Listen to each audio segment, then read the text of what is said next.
We're looking at how the US performs on life, liberty and the pursuit of happiness, using data from the Social Progress Index. The results are pretty ugly. The US now ranks 32nd in the world, behind its G7 peers. But it didn't used to be that way. In 1990, the US had the 8th highest social progress in the world, third in the G7, just behind Canada and Germany. America, you used to be good at this. So when did it go wrong?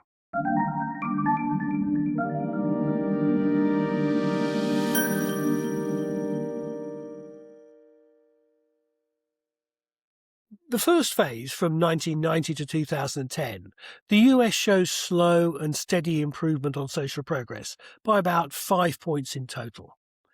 That's okay, but it's slower than the countries around it. This is a period when Europe is booming after the end of the Cold War, and there's a surge in economic and social progress, particularly within the European Union. The second phase, from 2011 to now, sees US social progress stall and go into reverse. The drop in the rankings from 18th in 2011 to 32nd in 2025 reflects a decline in the US Social Progress Index score by nearly 2.5 points. Not just slower progress than its peers, but real negative social progress. Clear blue water has also opened up between the US and the G7 peers. In 1990, US social progress was on a par with Germany. In 2011, it was 2 points and 9 places lower. Now, it's 6 points and 21 places lower. Even countries that were just scuttling out from under communism in 1990 and had to go through tough economic transitions like Poland, the Czech Republic and Estonia are all now ahead of the United States. We can break this down further by issue area. This spider chart compares US performance across the 12 components of the Social Progress Index in 2011 and 2025.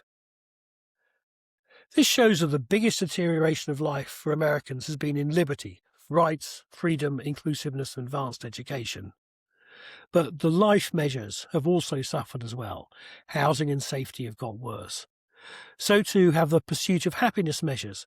Scores on education and health have also deteriorated since 2011. Let's look at those in a bit more detail in reverse order, starting with the pursuit of happiness. What we can see here is that the US score on health is stagnant for the first 10 years and then drops in 2021. Now, this is clearly the impact and aftermath of COVID. But remember, most countries have seen rising scores on health, whereas the US is stagnant. On education, K through 12 education, we see a slow slide until 2022 and then a slight recovery. Let's hope that's sustained, but I wouldn't necessarily bet on it. So I think this is telling us that there are chronic problems of the health and education systems in the US that are holding America back and they're not getting better. Second, life and the decline in scores on housing and safety. Housing's a simple one. It's the cost of housing, which has become increasingly unaffordable on an accelerating basis. It's a problem for the US and for many other rich countries. The slide in score on safety, however, is more of an American problem. It's about a lack of improvement on transportation safety, which is a very fixable problem, if there's a political will. It's about more violent crime, particularly domestic violence, and rising fear of walking alone. Third, and finally, let's look at the broad-based decline in liberty. The big change here is in rights, which start to slide after 2021. The same is true for advanced education because of declining academic freedom. Inclusiveness and freedom of choice show smaller, steady declines since 2011. Liberty overall has declined in America since 2011. What this shows us is a lot of the partisan finger-pointing misses the point. Across red and blue administrations, America has moved away from the dream, the promise of the Founding Fathers, because of a chronic inability to tackle these failings. Can America bounce back? As each year passes, the US is hitting a new low on delivering on the promise of life, liberty and the pursuit of happiness. Measured through the Social Progress Index, the US ranks 32nd in the world. What are the chances of turning this around? Well, of course, you might ask before we get there, does this matter at all if America is so successful economically? To be honest, I think that question is actually ill-posed. The semi-quincentennial is a reminder that the United States was not built to achieve higher GDP per capita. It's there trying to achieve life, liberty, and the pursuit of happiness. To succeed economically and to fail on these goals looks like a failure against the Founding Fathers' vision as far as I'm concerned. Even taking the question on its own terms, we need to ask what America's failings on social progress mean for its future economic prospects.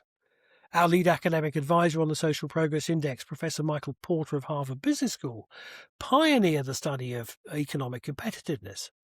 And he was adamant that economic success is built on strong social foundations.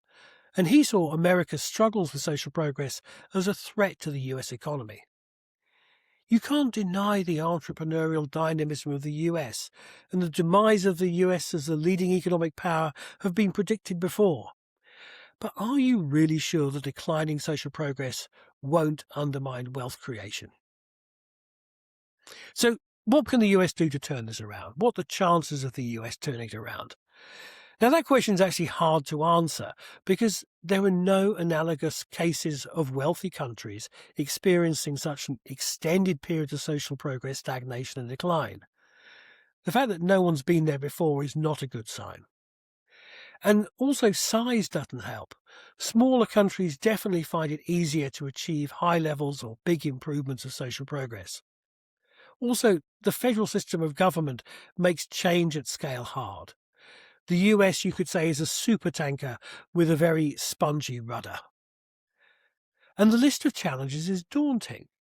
If America wants to tackle its crisis in life, liberty, and the pursuit of happiness, it really needs to address 5 areas of weakness, 5 really big areas. First of all, safety. Safety and security is the foundation of a successful society. America is failing across the piece from violence to road safety. Second, education.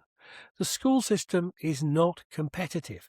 It needs an overhaul if it's going to hit the standards required to be on a par with America's competitors.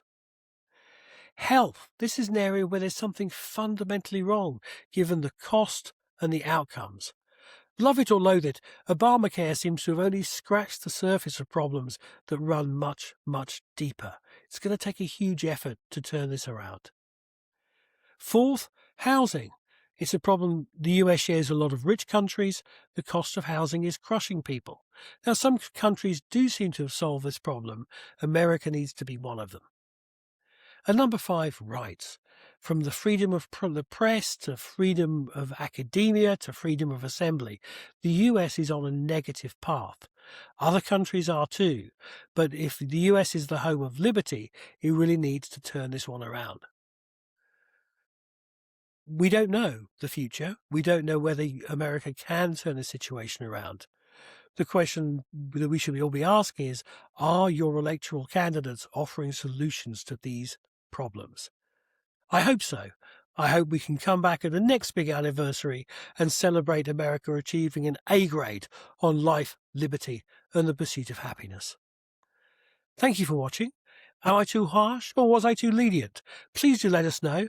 The data is all there on our website, available for your inspection. Take a look. And please, of course, do like and subscribe. Goodbye. If you want to learn more about going beyond GDP, Social Progress Imperative has the tools to help you. Our flagship Global Social Progress Index covers 170 countries with data going back to 2011. Through 57 different indicators, the Global Social Progress Index gives you a rigorous and comprehensive assessment of how countries are performing on real quality of life. For information on all of these tools, go to our website at socialprogress.org.